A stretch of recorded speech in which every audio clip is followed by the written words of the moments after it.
All right, welcome. This is the podcast for the group creative project for Eco 315. Today, me, and two of my friends, Connor and Chris, you guys can say hi. I We're gonna be talking about today about our thoughts on reform today and how much it's actually gonna be needed. Because there's actually very big issues that are actually happening in America today, and I feel like uh, out of everyone that I know, these two people I speak to a lot about with this kind of stuff. Um, so yeah, if you guys want to introduce yourselves and like what you guys do, and we can get on with what's going on. Hi, my name is Connor. I go to St. John's University and I am an environmental science major minoring in business. Hi, I am Chris. I major in bio, leading to health sciences, and yeah. Yeah. So just to run it down, a lot of this class there's been 5 units throughout this class that we've been discussing, and one big thing was reform because I think it stuck out to me the most because of how much reform is kind of needed today. As much as everyone talks about how we need to change, but we really never say we're gonna do anything. We just kind of complain about it, and then that's how far it goes. I think a big thing, like a big factor of it, is policing. If I'm being honest, uh, the way I see it is, I come from a family that's gone into local enforcements, whether it's the military, police, or the fire department. I actually currently have a cousin right now that's actually an NYPD cop, and seeing how much he wants change himself inside of the department, but how hard it is for it to change. Like, there's clearly an issue that's definitely more than just New York itself. You know. Yeah. Definitely. Um. Uh, Right.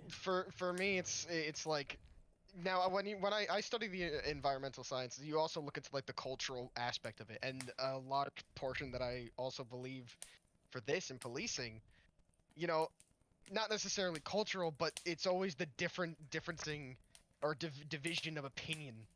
You know, you you have a very big division in how people view the police force now. Obviously, you have a majority of people protesting around about all the different things that are corrupting the police force, and at the same time, you have those who are at least defending them to the point where if we didn't have them, there would be chaos. So there is a huge rift, and at the same time, how do you fix a system that someone somewhere is going to have a problem with? You can't really find a definitive answer right away, but can it be possible? In theory, yes, but again, not everybody's gonna agree with it. Yeah, I think it's also like one thing that I've been like a big factor when I was thinking about like talking about this is actually like how media, even like regular television shows, have been like even like tackling this kind of issue right now. It's at a point where like when it comes to the police, you think you're scared of them. You're not. You don't know what's gonna happen to you. Um, Granted, a lot of it stuff also has to do, I think, with race. I mean, I come from a household where my mom's of color and my dad's white. I mean, no matter what my ethnicity is, my mom's of color, my sister's of color. Me and my other sister, however, look like my dad. I have his complexion. So like, while me and my middle sister will get away with something, like my mom's always worried about my youngest sister when she eventually goes out there because she's still in high school and she doesn't know what's gonna happen. And like I said, like it's even like TV shows are even um making a big like impact of this. Like there's this TV show called Station 19 where like they were like this. There's this one portion of the season where they're talking about making a crisis team where instead of sending out police officers to solve like an issue like a distress in a community, they send out this team of firemen to de-escalate the situation more or less, and it clearly shows that like they're trying to make a platform for what should happen. It wouldn't happen necessarily because it's a drama TV show, but at the same time, clearly they want to get out a message of what should happen. You know what I'm saying? Yeah. I'm also a person of color. I am Asian, so especially during these times, we look for the police to help save us while we're being discriminated, probably in the city during COVID times, especially. And it's tough because sometimes they don't even like help. Um, Sometimes they help, sometimes they don't really, and be like, they turn the other way, and we're like, oh, what are we supposed to do? You know?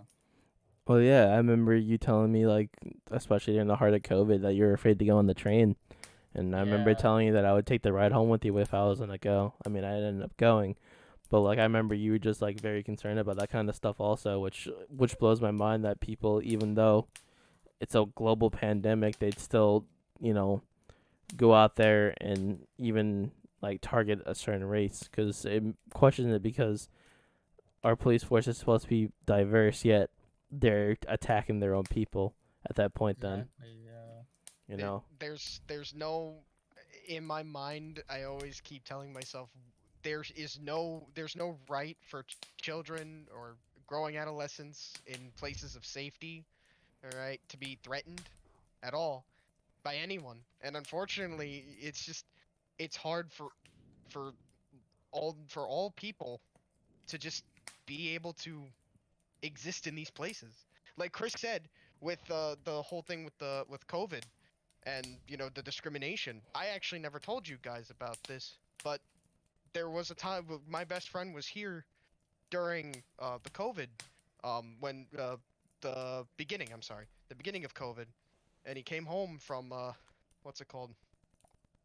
From college in Stony Brook, for winter break. And we went out to Flushing, and the same we were heading out to Flushing, and the same thing happened. They called him out on it. That was one of the most insane things. And again, no person in any safe environment, especially with people, deserve that kind of treatment. All right? No one should ever be treated unfairly in that way at all, yeah, regardless. like Yeah, our police system really shouldn't be discriminatory. Like, they're supposed to be people who are serving the people and protecting the people. But if you can't even do it like that, why be a police Yeah, officer? why even, yeah, what's the point? yeah, actually kind of leads into the next topic about like two different people that we're gonna talk about them individually of like how much of a difference like policing and like how corrupt it is. Like as much as everyone talks about it, but George Floyd is actually a big, difference maker compared to like someone like Kyle Rittenhouse. That, and we're talking about it because it's so recent. But you have a man that got, it was just a regular stop because he used counterfeit money and it ended up losing his life compared to a kid that was a child and he killed two people. Granted, they were attacking him, but at the same time, he shouldn't have been out there. He doesn't even live there. You know what I'm saying? Like the kid didn't even live there, and he was out there during the whole entire riots and the protests, which also I didn't agree. But at the same time, the police see him as a hero. They don't see him as as someone. I feel like if that was a black man doing that or a man of color, then clearly that would have been a whole entire different story. True. Absolutely. You know, you the view on criminals these days, it's always so one-sided. You look at all the cases compared to people of color to people to white people, and then you're like, wow, they get I am a white person, and wow, we get in my head I'm thinking we get away with a lot. We get away with a lot. But that doesn't that that's no excuse. Like there's no excuse. We are all meant to be judged, at the same fairly and equally. Not one gets a worser punishment than the other. Everyone deserves that fair right to a trial and to be heard. But when you see that people who have more authority are siding with those who committed the crimes, then how can we call the police system and the justice system more specifically? How can we call that fair? It isn't. You, So, in my head, I'm thinking, how can we fix that? How can we fix that? And I don't necessarily know the answer, but I'm you, here's to hoping that it gets better some way. like I remember like when the whole entire thing happened, I remember like my dad looking at the autopsy and he tried to find an excuse for the people, and I said there's no excuse for what they did to him. Like a man was asphyxiated to death, and Right? there was nothing that anyone can do because they felt in danger because the way they were standing, they were just letting it happen because there was nothing they can do. I remember that seeing that video mortified, like thinking like if someone in my family, because a lot of people in my family are of color, and they, granted, it's two different states. I mean, to be fair, Minnesota is very honestly Republican compared to out here in New York City. So you never really expect it, but you never know. It could be a different day. It could be a different stop. Yeah, he had criminal charges, but like I said, just because he uses counterfeit money, maybe he didn't know. Like it wasn't like he did it on purpose, probably, or more or less. The store people were just aggravated. They gave him fake money. Like I would be if I was a store owner, I'd be angry too. But And, I don't think and, that even the store owners expected it to lead to something like this. and that's exactly why I am appalled that the police officers who not got away with it, but the police officers, when they did that, I'm appalled that they were even allowed a trial after that. In all honesty, but they obviously they were gonna get one, but you know. And you're right about that. You will never know whether or not he knew or not because he wasn't even given a chance. And Yeah. that's what kills me the most. The man didn't even get to plea his case. He was just killed on sight. And call it what you may, but that's still murder. Yeah, That's really. that's still murder. I feel Like like they could have had a different mode of restraining him, right? Like tasers no, exist, or eh, even like wire, right? The thing is, They they have they this could have type done of anything wire else. that they use in Asia where it just like restrains them at a distance. It literally ties them up. It's a one-time use gadget, and it doesn't harm them. They even have something called man catchers, which are like staffs that hold them at a distance to restrain them. Not, but like kneeling on his neck, really? Like No, you really expected like, yeah, he's gonna get away with it easily. He's not gonna die. No, yeah, you're literally suffocating him. you're I suffocating I him. remember reading like as time went on, like that was actually an outdated method of like restraining people. I remember reading about it because even my cousin, like I said, was telling me it was an outdated method that they haven't used since like the '60s. So like clearly like, and if you think about it, back in the '60s was during a time where segregation was a thing and they were fighting for equal rights. So clearly like you can just see like how much of a difference like in time, but nothing has changed, which like kind of blows my mind because it's always in this country. I feel like it's like one step forward and then four steps back. You never really find a change where we're like, yeah, this is a good change, and it just only up and up and up, you know. And it kind of makes me like think about it because even then, like like if you think about it, Kyle Rittenhouse's thing is all related to George Floyd also, because if it wasn't for the craziness of the backlash of what happened and nothing happened, Kyle Rittenhouse probably wouldn't have never happened what he did. Um, again, everyone sees him as a hero, which he's not. He was a kid that, and if you think about it, like if you think about psychology and everything else, like his brain wasn't fully developed. He kind of just saw what was going on and just ran off and did what he did, like without thinking. I feel like he just saw like people destroying his country, and at the same time he wasn't fully aware of the situation of what happened, and maybe that's just based on the school system of not teaching him or the way he where he grew up. I feel like someone being in New York, like the three of us, we grew up with very democratic thoughts. But we, as time goes on, we're all 20 years old now. We kind of make our own opinions from our parents later on, but that takes time.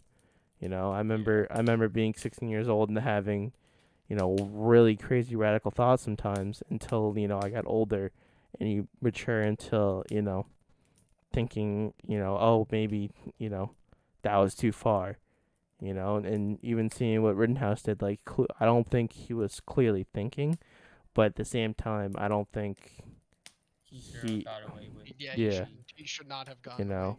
know, There's a lot that he did wrong that automatically, even like all jokes aside, like, well, not jokes aside, but like everything aside, you still broke the law. Like, no matter, even if you're young or kid, whatever, doesn't matter. You consciously, that he probably consciously picked up the gun and shot. He Yeah, did what he probably. did, and whether or not whatever his reasons, it doesn't matter. You killed innocent lives. I You did. I think honestly also that court, like, we're gonna talk about also, like, that court case, I don't think it was properly done. The prosecutor wasn't that intelligent. No, Just like Definitely not. watching his case, he brings up, oh, there was a fire on the street, and Rittenhouse says yes there was, and he's like, why'd you run away from it? And he goes, because it was a fire. Like, what else was he gonna say? It was a fire. Like, what kind of questions are those when Yeah. you're questioning what, and then bringing up the idea of video games? I mean, the video game industry as itself isn't a great industry right now. It's full of all their own issues at the same time. But aside from that, video games, have always, I feel like, been an outlet for, like, when something like a really big mass shooting, or, something like against the police, because they use ideas like Grand Theft Auto and Call of Duty. But at the same time, you know, It's just used as a scapegoat. playing violent video games does not make you a violent person. No, it definitely No. does not. Growing up in a violent environment is what makes you a violent person. Absolutely. You know. Because I have grown up playing.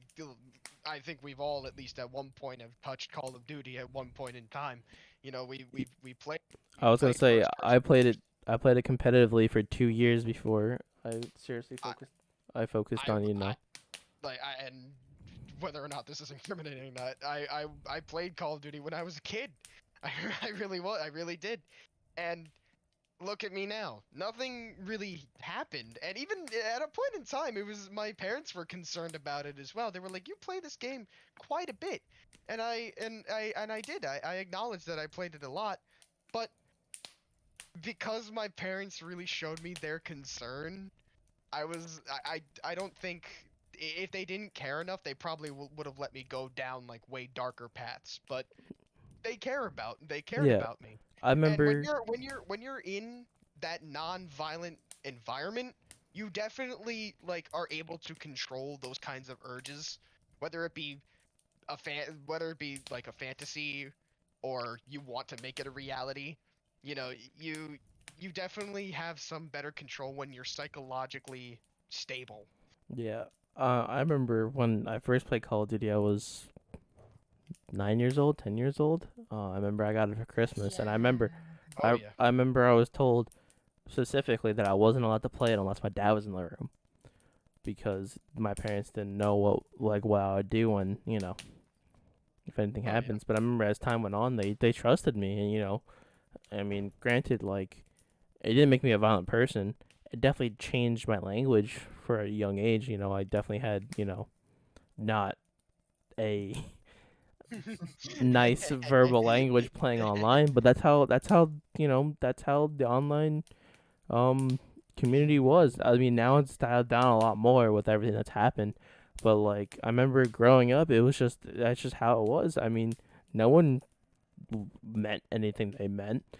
Now it's just like you actually have to watch what you say, because, Right. like, especially Absolutely. with cancel culture.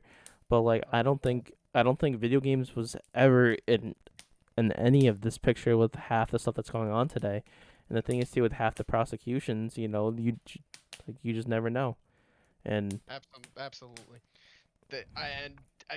I did another tidbit. I only played Call of Duty really for like the zombies mode. That's why also my parents didn't care that much because that's a fake thing. It doesn't exist.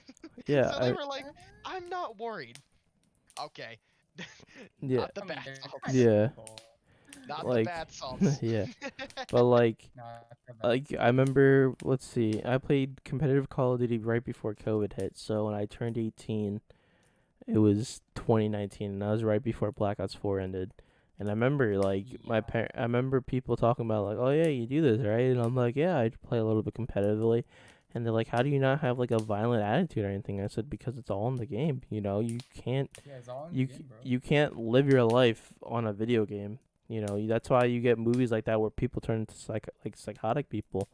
And but the thing is too, like it's the environment you grow up in. I grew up in a family that's loving and caring and support me with everything I do.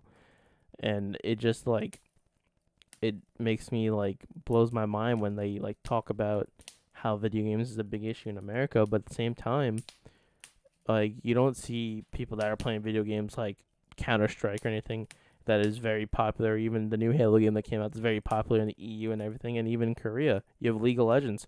You don't see people going out and stabbing each other, you know, like crazy. Like you don't see, mass killings of people stabbing each other in Korea.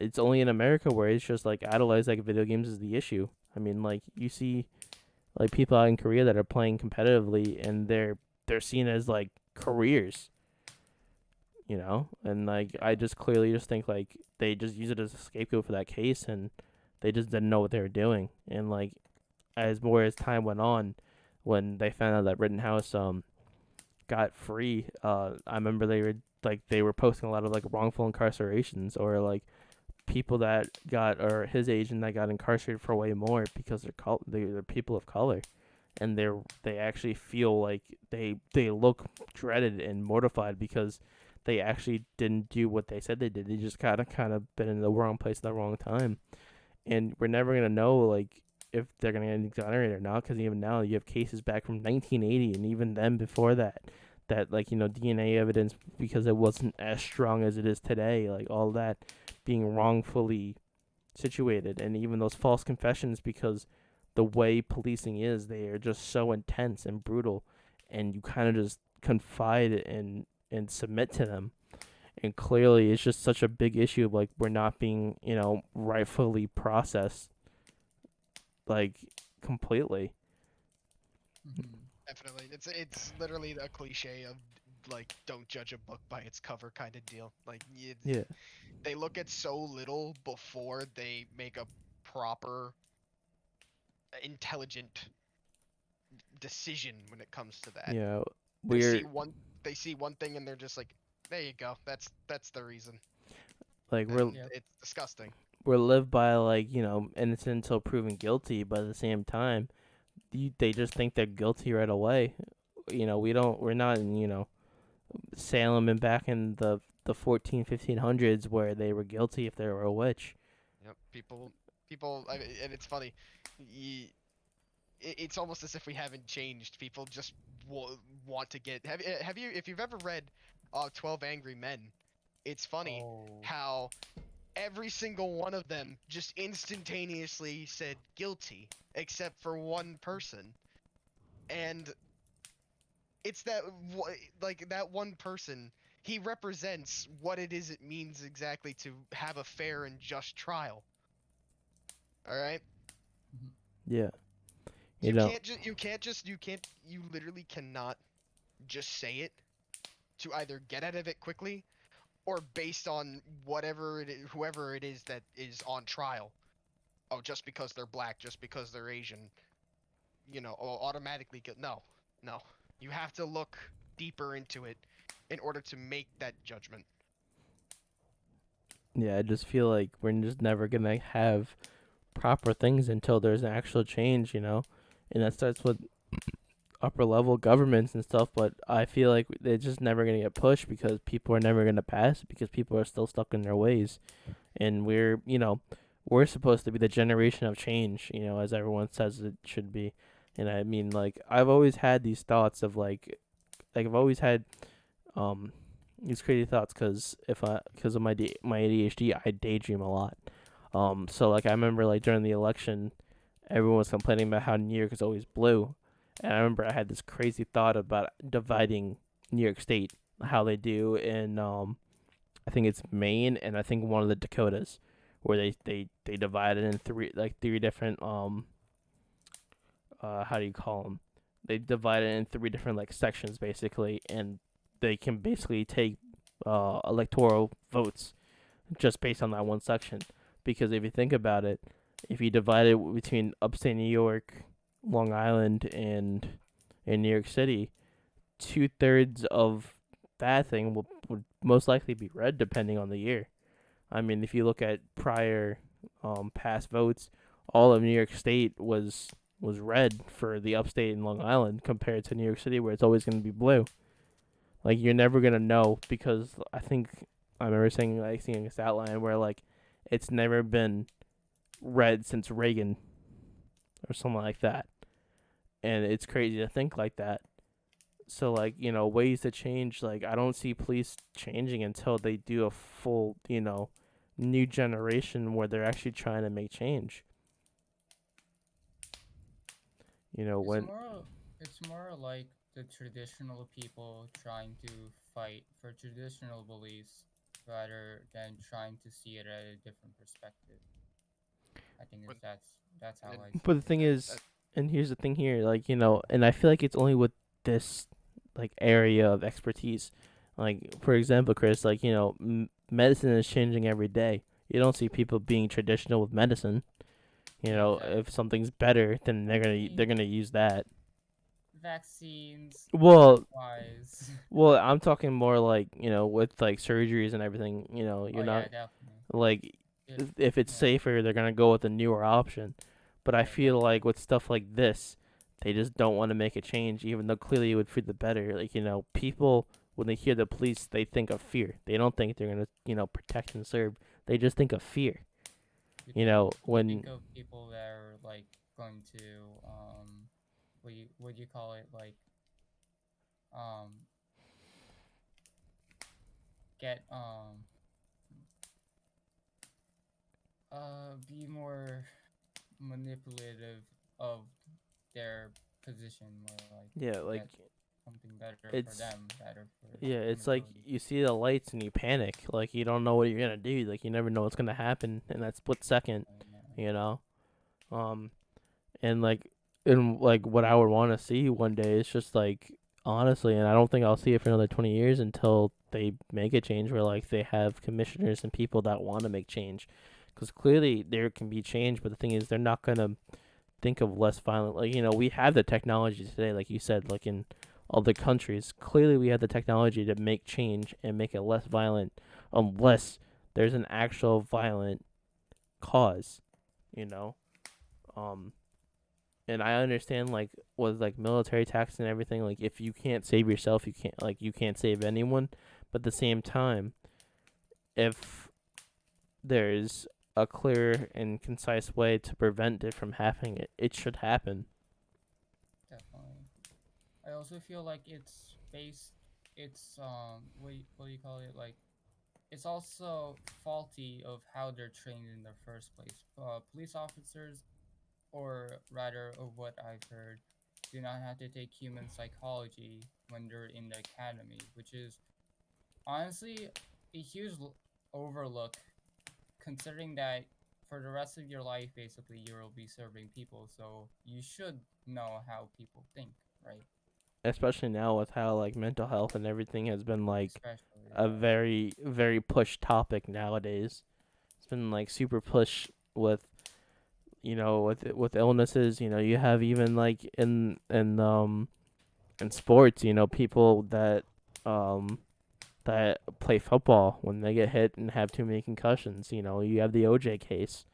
You know, and definitely. everyone knows that he did what he did.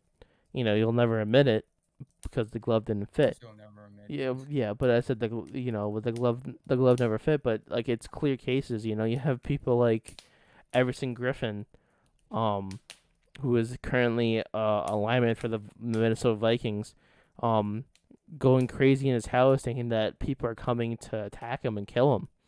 Like, and you know, you, this situation was better because he was, a celebrity. If that was a random person, who knows what would have happened when, they walked into his house, because he admitted he had a gun. He was on social media expressing how he felt, and like if it wasn't for his,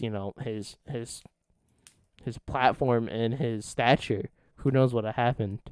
So clearly, Exactly. like, If it was just a random person, they would have like took him down on the spot. Absolutely. yeah, and like it's crazy to think, but like there's nothing more we can say or do until we actually see clear change. And it all starts with just training, like everyone says.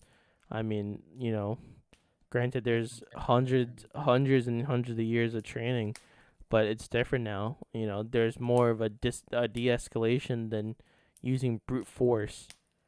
Definitely now. Like I said, like you have TV shows even showing like they're not even using policemen to de-escalate a situation. You know, it can eventually happen, but who knows?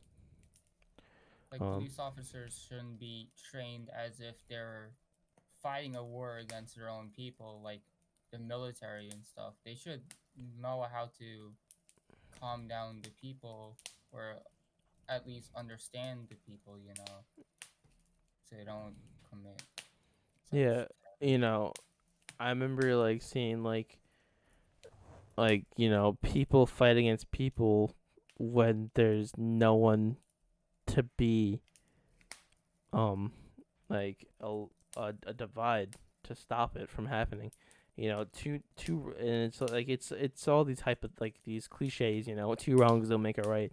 You can go on and on and on about it, but like the right only starts when we have enforcement that we can trust and we believe in, that'll do us right, and that's never gonna change until and I know, like, aren't they like, I'm pretty sure they're also supposed to take like a psych test or whatever before getting to the academy, and Mhm. people are still getting in that are doing all these crazy things.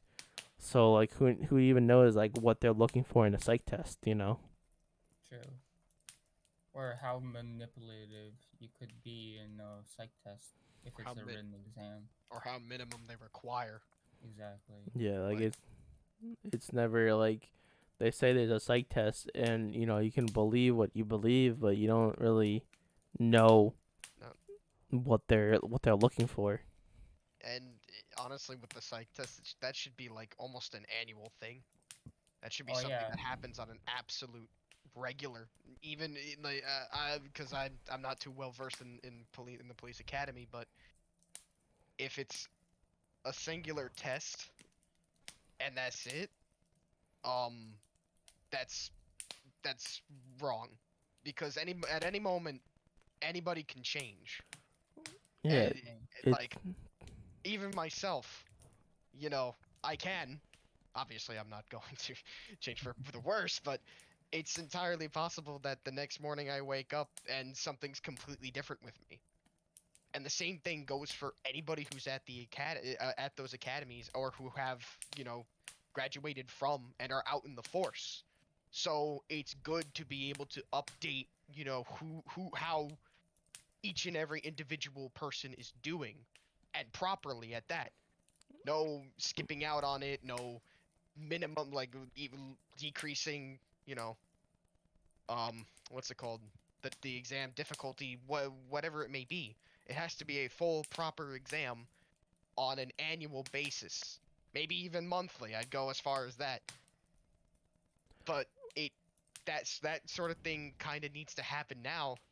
That way we understand who it is that is protecting us, and we know that they are sane and are able to make a an educated decision, in maybe off the fly, but with the little time that they have to be able to process a situation. well, it's like they say also, like if you think about it, military people when they experience PTSD, they're not allowed to go back into it. They're medically discharged now. Oh, You of know, course. Like, clearly, if there's a traumatic experience that happens in the police force, why aren't they being treated the same way as people that are in the military? You know, you have infantrymen that are, like, that's all they do is they kill people. And if policemen that are doing that because they do a traumatic experience, why aren't they being evaluated further also?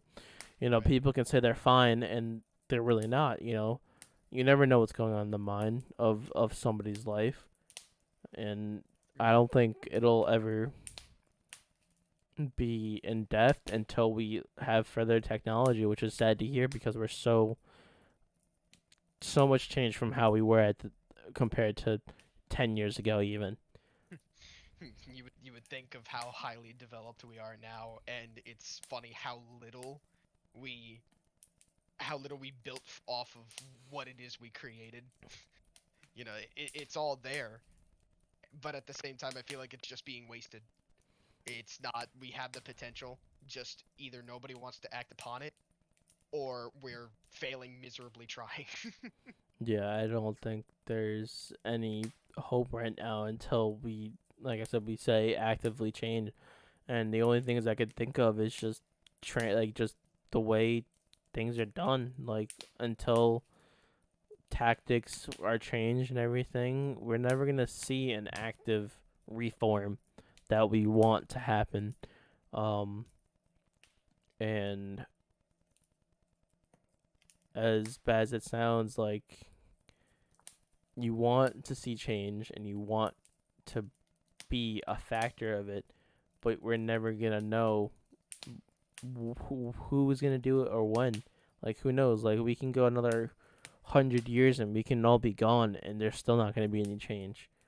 You Yep. know, everyone, like, and clearly, like, there's the technology there. Like, we're talking about other countries using different things.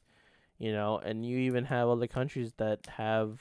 I'm pretty sure policemen don't carry, I think, firearms in places like Australia and in the UK. They don't carry firearms as a policeman unless it's a very hostile situation. Drastic Yep. time. Yeah, Yeah. it's a drastic situation. You know, it's only here where you see and hear it. And yeah, we're all different from different countries, but at the same time, what they're doing works. They might have more stabbings or anything, but you don't hear people dying from stabbings more than you're hearing people dying from school shootings and mass shootings and a police shootout. Like, everyone, like, it all starts with just, I think, with the way everything is being done, and I think crime will go down as time goes on when they're properly trained, because when something heinous and crazy happens like this, it only triggers more crime. Hmm. Definitely. Human beings are such like We're are, we're are s- probably the we're we're, spiteful. we're very, and at the same time we are so enigmatic.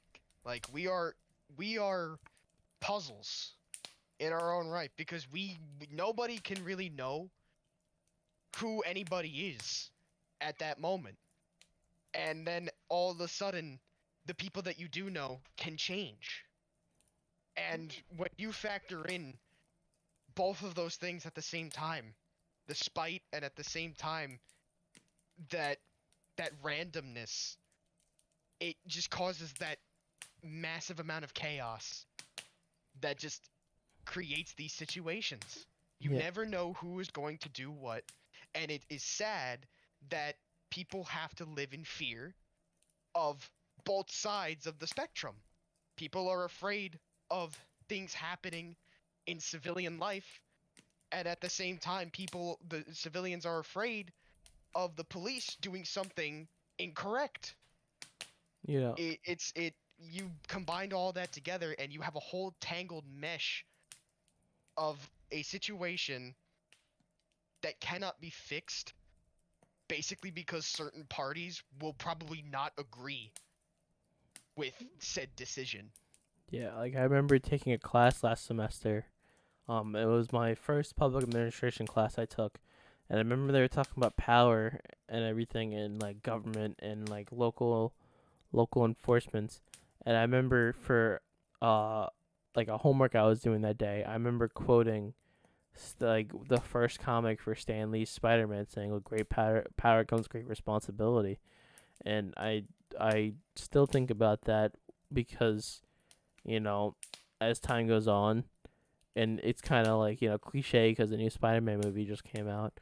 But like, if you think about it, like that's a big factor of something you'll learn as time goes on. You know, everyone talks about, knowledge is power, and you know, to quote like Alfred Molina, is what's it called? Um, Knowledge is a gift. Um, and it's what you do with it is how you change the world. Um, and I remember watching that clip and hearing that. I remember like I had kind of like an aha moment that day because I remember I was working on a paper and it kind of just like got the writer's block out of me. And I remember writing about that and talking about it and how much it can make a change, but we'll never know until like what we want will happen until we have someone in power that'll actually make that change. Mhm. Definitely. Yeah. Is there anything else you guys want to say before we wrap this up? It, the whole situation to me, um, now I just recently took that ethics this semester, and the one thing that I constantly told my professor was that the entirety of ethics, right, is such a paradox. And he asked me, why do you think it is a paradox? And it's because there is no right answer necessarily. And ethics does play a lot into what we're talking about, which is why I'm bringing it up. Because like one of the last things that I talked about in the class, that I'm sorry, not I, but we talked about, was capital punishment. Um, and that tied in with death penalty. You know, the seeing whether or not the death penalty was right or wrong. But the same thing, the same ideas apply to this situation. It is such a paradox. It's a contradiction. Not necessarily a contradiction, but everything just keeps looping back to square one over the smallest things. You know, you could find a solution, but then the reason why you go back to square one is because you're going to have a group of people or something that comes out and says, no, whatever it is your solution is completely wrong and this is how it should be. And it all comes down to interpretation, which is why I feel that, especially with police officers at the academy, I agree with you, they must be trained properly. They must be trained to be able to make the decision of whether or not what they're doing is right or wrong. And hopefully that what they believe is right is truly something that everyone can agree was the right thing to do. So until we find a way to break this infinite cycle of trying to figure out what it is, what the people actually want, because unfortunately we live in a very divided thought process country now, that's then and only then will we actually find that solution. But I don't know if I'll live long enough to see that happen. That's for Yeah. sure.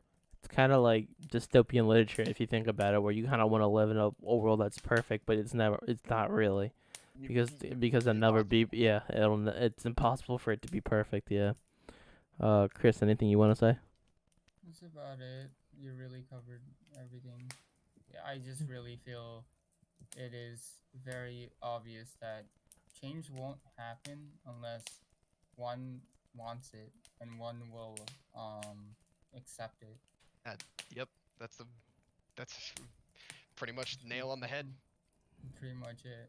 Yeah. Well, I wanted to thank you both for your time, and this was a very good discussion. I feel like we talked about how we felt and all the discussions that I wanted to bring up. We did, and even more.